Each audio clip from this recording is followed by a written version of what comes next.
Hey you guys, welcome back to my channel, and if you're new here, welcome. I'm Mindy and this is See Mindy Mom, and today I wanted to give you 5 tips for how you can save money while you are working the WW program, so stay tuned. Okay, you guys, this is the video that I tried to make the other day and it just was not happening. So I have a few minutes now before I've got to go back into work, and I thought maybe I would just give it another shot. As always, these are just my own opinions and my own thoughts. Some of these are things that I have learned throughout the years that I really think have made working this program more manageable from a budget perspective. And I know for some people, they might be thinking, well, that's easy for you to say, Mindy, because you're a lifetime member and you don't have to pay to use the program anymore. That is true most of the time, but anytime that I'm over my goal weight, I have had to pay for my membership or for attending the meetings. And I have had to do that a couple of times. And secondly, I was a paying member for a year while I was losing weight and in maintenance before I reached lifetime status. And I always felt like the tools and the community that I had from WW was worth the money that I was spending. But there is kind of this, I think, common myth with nutrition in general that eating healthy is expensive and that trying to change our dietary habits is expensive. You know, gym memberships are expensive and getting healthy, it just costs too much money. I'm not sure that I can afford it. So I thought that I would just throw out some ideas and some things that I have learned over the years that I think have made it possible for me to eat the way that I eat and to take care of my body while, you know, being frugal and maintaining a healthy budget as well. When I was a paying member of WW, I did pay for the membership that included getting to go to the meetings every month and the e-tools. I considered it to be an investment in my health, but I cut some corners in other places in order to make that money available in our budget. And these are just some of the ways that I did that. First and foremost, I think it's important to learn to cook or to prepare your foods. And you don't have to be a gourmet chef or anything. I most certainly am not.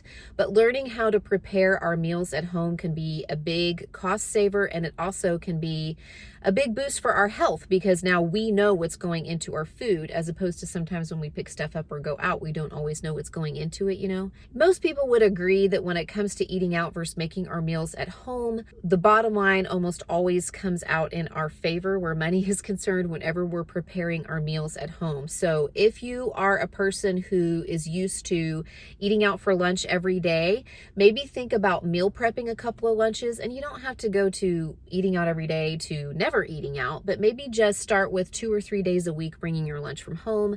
If you are usually eating out all of your dinners on the weekend, maybe cutting back to only going out one time. But learning to cook and learning to prepare food at home is not only better for you from a health perspective where most things are concerned, it also is better for the pocketbook. Secondly, and this kind of goes along with the first point, when you start to learn to cook and prepare your meals at home, you can save even more money if you will ditch the convenience foods. And what I mean by that are foods that are already, prepared, microwave dinners, canned soups and stuff like that. They can seem like a really great deal, but you'd be surprised that sometimes it's actually more cost effective for you to actually make that meal yourself from scratch ingredients. For instance, when I was teaching, I used to really love those kind of diet microwave dinners, like Lean Cuisine or Smart Ones. My favorite one was like a 3-cheese ziti or something like that. And it was pretty reasonably priced. I could usually find them around $2 a piece. I thought that was a great deal. When I was in Walmart the other day, I checked on it. It was $1.67 for a box. And that might seem like a really good deal. But now I know that a box of whole wheat pasta is $1 at Walmart. A jar of marinara sauce is $1.50, and an 8-ounce package of mozzarella cheese is $2. And I could have made 8 of those frozen dinner meals from those ingredients for less than $5. So when I really take a look at what kinds of foods I'm purchasing and the sorts of foods that I am making, I can save a lot of money if I'm willing to just put in a little bit of extra work and make more of my meals from scratch or just from, real food, wholesome ingredients. But if you need the convenience of those things, that's okay. Sometimes you just have to weigh whether or not your time is worth more or your money is worth more, and then decide where you're going to go from there. Third, and this is maybe kind of controversial, but just hear me out, try to avoid the internet diet. And what I mean by that is that all of those specialty products, the teas and the cakes and the brownies and the bars and all those things that people are promoting, they tend to be kind of pricey. And I know I'm saying that as somebody who used to have a Built Bar code in her description box. I rarely drew attention to it, usually only whenever I was actually eating one in a video, and I haven't done that in a long time. But still, I understand that there might be something you really like or want to try, and if you want to, that's great. But when it comes to those specialty, low point snacks that we have to order directly from the company, or we can only get them online and not in the grocery store where we can sometimes, find a sale on it, those things tend to add up pretty quickly. For instance, I can remember that there were these bagels one time that I was wanting to order, and I can't even remember the name of the company or who was promoting them or whatever, but I do remember going to the website and looking at the bagels and putting the bagels in my cart and then going to check out and seeing the shipping and the price of the bagels, and I thought to myself, what am I doing? I'm about to pay $17 for bagels and not even that many of them, so that I can save one smart point. Now, I know that sometimes there's an item that we really like and the best price is on Amazon. I'm not really talking about Amazon per se. I'm more talking about the things that you have to special order from the company. For instance, I have recently discovered that I really like the Lakanto monk fruit sweetener, and I can buy that in Sprouts or in Whole Foods. I've seen it in Target, but the best price for it is on Amazon. So if it's something that I like and I know I'll use, I might order it from Amazon. And dare I say it, I feel like I can say it because I don't work for Weight Watchers and I'm not an ambassador, but this goes for the WW products as well. I don't buy those. I think in the 3 years I've been a member, I have only purchased something twice. I know a lot of people really like the WW products, and if you do, that's awesome, but it's not a requirement to work the program that you have to purchase those products. So if you want to save a little money, you might try thinking about other kinds of snacks that are a little bit more cost efficient. Number 4 is to think about the nutritional value of a food as well as the cost. And what I mean by that is, what is this food going to do for my body, and is it worth the money that I'm paying for it in the store? This has been a question I've been asking myself, particularly where snacks are concerned. When I was in Walmart the other day, I took some pictures of just kind of some popular snack items and some of the pre-portioned snack options, chips and crackers and things like that. And some of them might seem like a good deal when you think, well, this is only 75 cents per portion or $1 per portion, and that seems like a pretty good deal to me.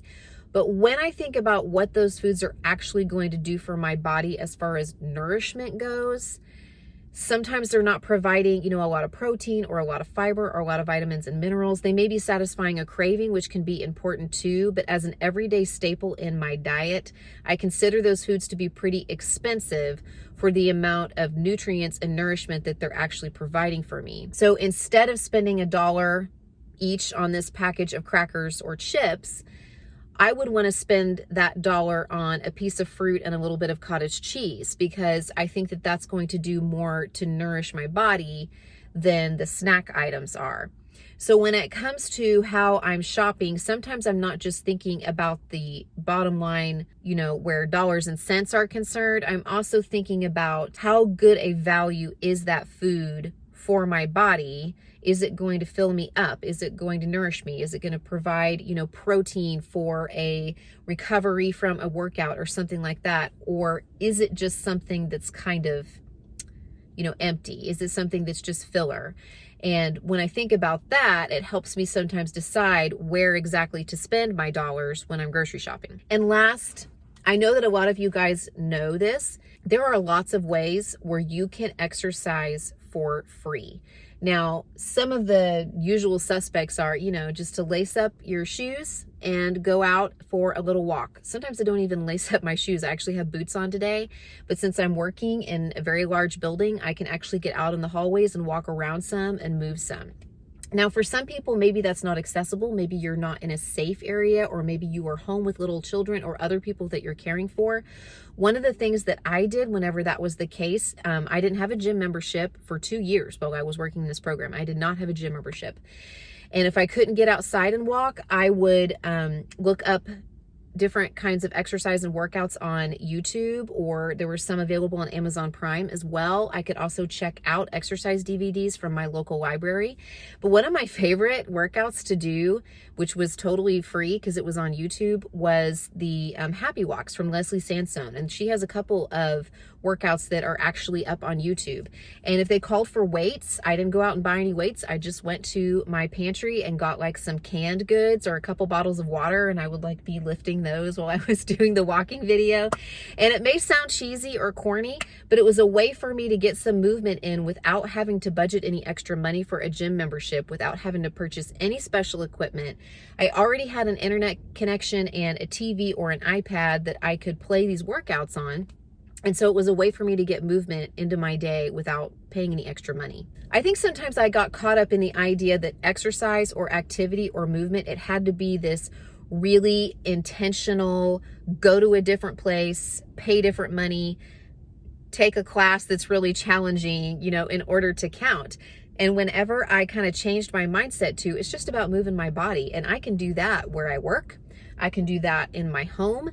I can do that cleaning my house. I can do that walking around the block. I can do that strolling the baby. There were all kinds of ways that I could get movement and activity and exercise into my day without having to pay for expensive classes or personal trainers or expensive equipment or a gym membership. All right, you guys, that's what I have for you today. I hope that there was something helpful in there for you.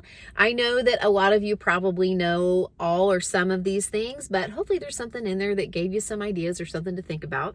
And let me know in the comments below if you have any tips for how to make a little wiggle room in your budget when you're working this program and not have to just spend a bunch of money in order to make the program work for you. I'll check in with you guys very soon. Bye.